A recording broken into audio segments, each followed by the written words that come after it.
2019 में लद्दाख को उसका यूनियन टेरिटरी का स्टेटस तो सरकार के द्वारा दे दिया गया, लेकिन आज 5 साल पूरे हो चुके हैं, लेकिन लद्दाख आज भी अपनी ग्रास रूट लेवल की डेमोक्रेसी का इंतजार कर रहा है। और इसी ग्रास रूट लेवल की डेमोक्रेसी की डिमांड कर रहे सोनम वांगचुक ने फाइनली अपना जो अनशन है वो तोड़ दिया है, क्योंकि होम मिनिस्ट्री की तरफ से अश्योरेंस दिया गया है सोनम वांगचुक को कि लद्दाख जो अपने 6th शेड्यूल की डिमांड बहुत दिनों से कर रहा था, उस डिमांड को यहां पर पूरा किया जाएगा ताकि ऑटोनोमस डिस्ट्रिक्ट काउंसिल और अपने क्षेत्र के ट्राइबल एरियाज को रिजर्व्ड शेड्यूल एरियाज को डिक्लेयर करने की यहां पर अथॉरिटी लद्दाख को, उसके प्रशासन को और लद्दाख के लेफ्टिनेंट गवर्नर को दी जाएगी।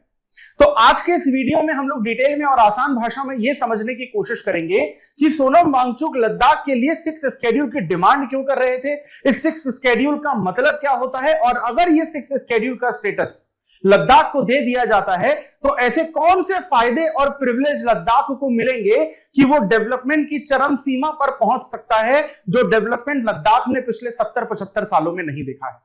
Welcome to Chahal Academy, this is Anubhav Deepani. तो यहां पर हमें सबसे पहले बात करनी पड़ेगी सोनम वांगचुक की, क्योंकि ये बहुत दिनों से अनशन में बैठे थे कि इन्हें ऑटोनॉमस काउंसिल या फिर ऑटोनॉमस अथॉरिटी लद्दाख के लिए चाहिए, क्योंकि 2019 में जब Jammu Kashmir reorganisation act home ministry के द्वारा लाया गया था पार्लियामेंट में, और जब इसे पास किया गया था प्रेसिडेंट प्रोविजन के द्वारा 370 हटाया गया था, तो जम्मू कश्मीर को स्टेट से यूटी बना दिया गया था विथ लेजिस्लेटिव असेंबली, और लद्दाख को यूनियन टेरिटरी बनाया गया था विदाउट लेजिस्लेटिव असेंबली, यानी सेंट्रल गवर्नमेंट और प्रेसिडेंट के अंडर रखा गया था, और लेफ्टिनेंट गवर्नर यहां पर अपॉइंट किए गए थे। लेकिन लद्दाख के लोगों का और कुछ प्रोमिनेंट लीडर्स का यहां पर यह कहना था कि लद्दाख के कुछ ऐसे ट्राइबल एरियाज हैं जहां पर कल्चर का प्रोटेक्शन बहुत ज्यादा जरूरी है और लोकल लोगों का अपॉइंटमेंट होना ऑटोनॉमस डिस्ट्रिक्ट काउंसिल में जरूरी है, जो लद्दाख की लोकल प्रॉब्लम्स को अपने हिसाब से सॉल्व कर सके। क्योंकि पिछले कुछ सालों में टूरिज्म जिस तरीके से लद्दाख में बढ़ा है,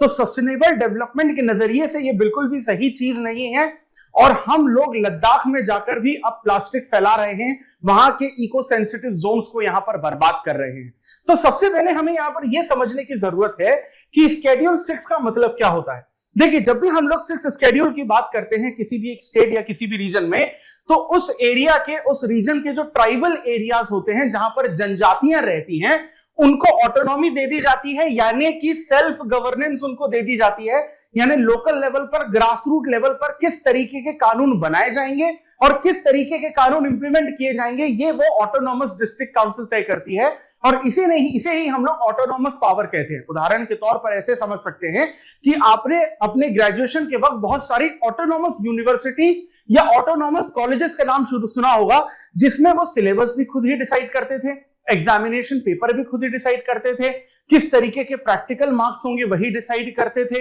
अपना बजट भी वही डिसाइड करते थे, और कहां पर कितना पैसा खर्च किया जाएगा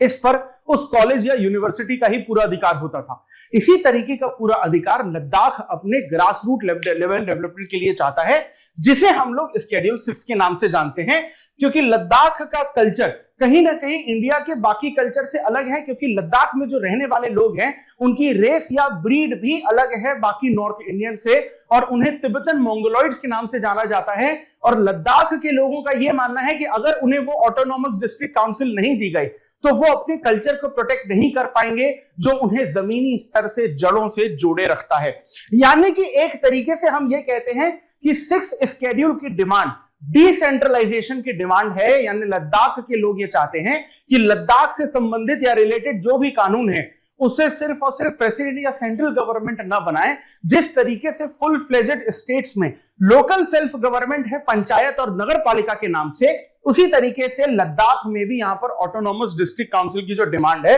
उसे उठाई गई थी। क्योंकि जिस तरीके से पंचायत नगर पालिका के बारे में हम ये कहते हैं कि ये डेवलपमेंट को आगे लेकर जाता है, क्योंकि लोकल प्रॉब्लम्स को किस तरीके से सॉल्व किया जाएगा ये लोकल लोगों से बेहतर और कोई नहीं जानता, तो सेम तरीके की मेंटालिटी लद्दाख की भी है डेवलपमेंट को लेकर। अब अगर हम लोग यहां पर 6th शेड्यूल के प्रोविजन की बात करें, तो वो सबसे पहले आपको आर्टिकल 244 क्लॉज 2 में देखने को मिलता है। इस आर्टिकल के तहत हमने ऑलरेडी आसाम, मेघालय, त्रिपुरा और मिजोरम जैसे स्टेट्स को 6th शेड्यूल दे रखा है। मतलब पूरे के पूरे स्टेट में नहीं है, लेकिन कुछ क्षेत्रों में है जहां पर आपको ट्राइबल एरिया ज्यादा देखने को मिलती है। अब इस 6 स्केड्यूल से ये जो ऑटोनॉमस डिस्ट्रिक्ट काउंसिल होती है, इनको बहुत सारे अलग अलग क्षेत्रों में कानून बनाने का जो अधिकार मिल जाता है, जिसमें वो जमीन से रिलेटेड कानून बना सकते हैं, फॉरेस्ट मैनेजमेंट से रिलेटेड कानून बना सकते हैं, लेकिन उसमें रिजर्व्ड फॉरेस्ट को ऑब्वियसली यहां पर इंक्लूड नहीं किया जाता, क्योंकि वो तो फॉरेस्ट एक्ट और वाइल्ड लाइफ प्रोटेक्शन एक्ट के अंडर आता है। यहां तक कि प्रॉपर्टी इनहेरिटेंस का भी जो कानून है वो लद्दाख की ऑटोनॉमस डिस्ट्रिक्ट काउंसिल बनाएगी,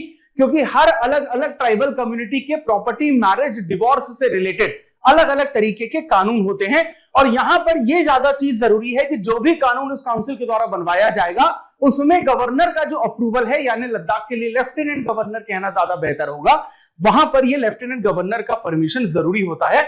प्लस जो एडमिनिस्ट्रेशन है यहां पर विलेज लेवल पर, डिस्ट्रिक्ट काउंसिल, कोर्ट के लेवल पर यहां पर बनाया जाएगा, यानी कि स्केड्यूल ट्राइब के जितने भी डिस्प्यूट्स होंगे वो ये डिस्ट्रिक्ट काउंसिल कोर्ट जो है उसको यहां पर सॉल्व करेगी। और जो सीरियस क्रिमिनल केसेस होंगे उसमें डेथ वाला जो सीन होता है, कैपिटल पनिशमेंट का या इंप्रिजनमेंट का जो बेसिकली क्लॉज होता है,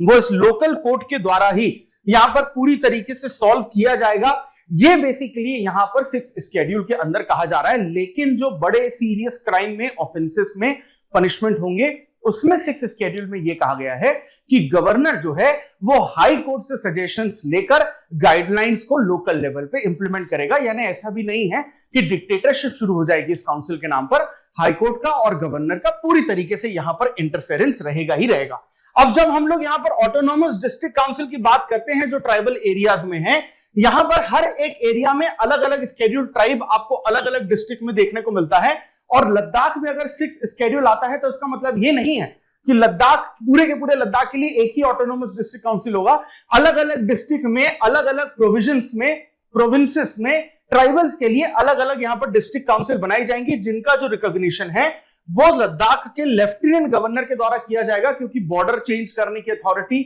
और नाम चेंज करने की अथॉरिटी, जिलों या फिर शहरों के नाम चेंज करने की अथॉरिटी 6 स्केड्यूल के अंडर यहां पर गवर्नर को ही मिलेगी। और जो ये डिस्ट्रिक्ट रीजनल काउंसिल बनाई जाएगी इसमें कुल मिलाकर 30 मेंबर होते हैं, जिसमें 4 मेंबर्स को गवर्नर के द्वारा नॉमिनेट किया जाता है और जो बाकी बचे 26 मेंबर हैं लोकल लोगों के द्वारा डायरेक्ट वोटिंग के नाम पर यहां पर उन्हें इलेक्ट किया जाएगा। अब रेवेन्यू और इंफ्रास्ट्रक्चर की अगर बात करें तो ये सारी की सारी अथॉरिटी ऑटोनॉमस डिस्ट्रिक्ट काउंसिल के पास आ जाएगी। इसमें हम लोग अलग अलग चीजें जैसे लोकल सर्विसेज में school, health facilities, market, road, transportation, ये सारी चीजें ऑटोनॉमस डिस्ट्रिक्ट काउंसिल यहां पर करेगा। लेजिस्लेटिव एप्लीकेबिलिटी यहां पर रहेगी, यानी कि जो सारे के सारे स्टेट लॉ के, स्टेट गवर्नमेंट के लॉ हैं या पार्लियामेंट के लॉ हैं, जरूरी नहीं है कि वो लद्दाख में इंप्लीमेंट होंगे। 6 स्केड्यूल के बाद कौन से कानून बनेंगे और कौन से लागू होंगे ये आपकी ऑटोनॉमस डिस्ट्रिक्ट काउंसिल के द्वारा ही पूरी तरीके से तय किया जाएगा। साथ ही साथ यहां पर एक इन्वेस्टिगेशन कमीशन भी रहेगी जिसके हेड खुद लद्दाख के लेफ्टिनेंट गवर्नर रहेंगे और मोस्ट कॉम्प्लिकेटेड इश्यूज पर डायरेक्ट यहां पर गवर्नर का इंटरफेरेंस आपको रहने को मिल सकता है। अब अगर 6 स्केड्यूल इंप्लीमेंट होता है तो सबसे ज्यादा फायदे की बात डेवलपमेंट और कल्चर के प्रोटेक्शन के अलावा यह रहती है कि लोकल रिप्रेजेंटेशन जो है वो ज्यादा मिलेगा। यानी लद्दाख के लोग जो पिछले 70 सालों से जिन्हें यह मौका नहीं मिला कि इस देश और अपने क्षेत्र के डेवलपमेंट में वो जो पार्टिसिपेट नहीं कर पाए, अब उन्हें वो पार्टिसिपेशन की इक्वल अपॉर्चुनिटी देखने को मिलती है। जो लोकल लेवल पर कम्युनिटीज या ट्राइब्स के कंफ्लिक्ट हैं वो ऑटोनॉमस डिस्ट्रिक्ट काउंसिल अपने हिसाब से बेहतर तरीके से सॉल्व इसलिए कर पाएगी क्योंकि लोकल लोग ही लोकल लोगों की प्रॉब्लम्स को सॉल्व करेंगे। दिल्ली में बैठा सुप्रीम कोर्ट या किसी दूसरे स्टेट में बैठा हाई कोर्ट उस grass root level tribal complications को नहीं समझ सकते, क्योंकि कागज पे दिक्कतें अलग होती हैं, जमीनी स्तर पर समस्याओं का चेहरा बहुत ज्यादा अलग बदल जाता है। प्लस इसके अलावा इकोनॉमिक डेवलपमेंट और सोशल जस्टिस ये ऑटोनॉमस डिस्ट्रिक्ट काउंसिल शायद बेहतर तरीके से यहां पर चेंज पे ला पाए। अब अगर हम लोग यहां पर चैलेंजेस की बात करते हैं तो देखिए सबसे पहली जो दिक्कत यहां पर यह है कि जो 6 स्केड्यूल अगर इंप्लीमेंट किया जाता है तो यहां पर लोकल पॉपुलेशन के पास कई बार ऐसा होता है कि लैक ऑफ अवेयरनेस होता है। कई बार उन्हें यह समझ में नहीं आता कि प्रॉब्लम कैसे सॉल्व करना है। वो डेमोक्रेसी को कई बार डिक्टेटरशिप की तरह ट्रीट करने लगते हैं कि ये हमारा क्षेत्र है और हम लोग इसको अपनी तरीके से रखेंगे और अपनी समस्याओं को अपनी तरीके से ही सॉल्व करेंगे। सरकार को इस बात का डर होता है कि डेमोक्रेसी के नाम पर ये अगर डोमिनेंस क्रिएट कर लेते हैं तो कुछ लोग ऐसे ना हो जिनके साथ किसी भी तरीके का डिस्क्रिमिनेशन हो जाए या फिर यहां पर किसी तरीके का किसी का एक्सप्लॉयटेशन या फंडामेंटल राइट्स का वायलेशन हो जाए। Plus autonomy versus state control का भी यहां पर एक बहुत बड़ा इशू है। क्योंकि कई बार इस ऑटोनोमस डिस्ट्रिक्ट काउंसिल की वजह से स्टेट गवर्नमेंट का कंट्रोल जब उस पर पूरी तरीके से खत्म हो जाता है तो कई बार हमें वहां पर एंटी नेशनल एक्टिविटीज जो है वो भी देखने को मिल सकती है। नॉर्थ ईस्टर्न स्टेट्स में किस तरीके से इंसर्जेंसी इंक्लूड हुई है उसमें कहीं ना कहीं जो ऑटोनोमस डिस्ट्रिक्ट काउंसिल है वो भी काफी ज्यादा यहां पर इफेक्ट रहे हैं। प्लस गवर्नमेंट यहां पर रिप्रेजेंटेशन तो दे रही है, लेकिन ऐसा ना हो जाए कि कुछ लीडर्स का ही वहां पर डोमिनेंस हो जाए रिप्रेजेंटेशन में, और जिन बैकवर्ड ऑफ द बैकवर्ड लोगों के लिए ये 26 लोग इलेक्ट किए जाने थे रिप्रेजेंटेशन के नाम पर, ऐसे चांसेस हैं कि शायद उन तक वो रिप्रेजेंटेशन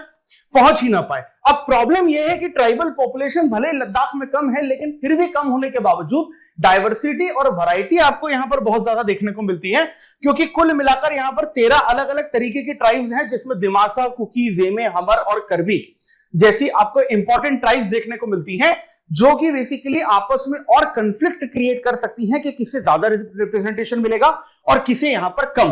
अब अगर हम लोग यहां पर बात करें कि इसको किस तरीके से सॉल्व किया जा सकता है वे फॉरवर्ड में, तो सबसे पहले यहां पर ऑटोनोमस डिस्ट्रिक्ट काउंसिल को बहुत ज्यादा पावरफुल बनाना जरूरी है, ऑटोनोमस बनाना जरूरी है, लोगों को अवेयर करना जरूरी है, पॉलिटी, कॉन्स्टिट्यूशन, लॉ क्या कहता है इस बारे में शिक्षित करना जरूरी है, जो डिस्पैरिटीज फैली हुई है वहां पर उनको पूरी तरीके से एलिमिनेट करना पड़ेगा, जो एक्सपैंडेशन कवरेज है वो यहां पर लाना पड़ेगा। ऑटोनॉमी अगर बढ़ती है तो यहां पर जो लोकल लोगों का पार्टिसिपेशन है वो ज्यादा से ज्यादा यहां पर होना चाहिए। और इसी 6 शेड्यूल से रिलेटेड आप लोगों के लिए यहां पर एक क्वेश्चन है जिसमें आपसे पूछा जा रहा है, which of the following statements regarding the 6th schedule of the Indian Constitution is or are correct? Number 1, it provides for the establishment of autonomous district council in certain northeastern states. The council have the autonomy to legislate on matters related to land resources and social customs. The provisions of the 6th schedule apply to all the states in India without exceptions. इसमें से A, B, C, D कौन सा सही जवाब है comment section में जरूर बताइए। और अगर आप चाहते हैं कि ये जो 6th schedule की अवेयरनेस है, ये लद्दाख की जो प्रॉब्लम है वो देश के हर नागरिक तक पहुंचे और लद्दाख के लोग इस तरीके के चैलेंजेस, इश्यूज के लिए और ज्यादा से ज्यादा अवेयर हो सकें, और कम से कम इस देश के लोग लद्दाख के 6th शेड्यूल के फेवर या अगेंस्ट में अगर अपना पॉइंट ऑफ व्यू बना पाए, क्योंकि लद्दाख भी भारत का एक अभिन्न हिस्सा है, तो उसकी समस्याएं सिर्फ लद्दाख की नहीं हमारे पूरे देश की है। और अगर आप लद्दाख की समस्या को देश के हर नागरिक तक पहुंचाना चाहते हैं तो उसके लिए इस वीडियो को ज्यादा से ज्यादा लाइक और शेयर करिए। और इसी तरीके के कंटेंट को अगर आप लगातार कंज्यूम करना चाहते हैं जो आपकी यूपीएससी सिविल सर्विसेज एग्जामिनेशन की प्रिपरेशन को और आसान बनाएगा, so for that please stay tuned to Chahal Academy and do subscribe the channel. This is Anubhav Dipani signing off. I'll see you in the next video. Thank you very much.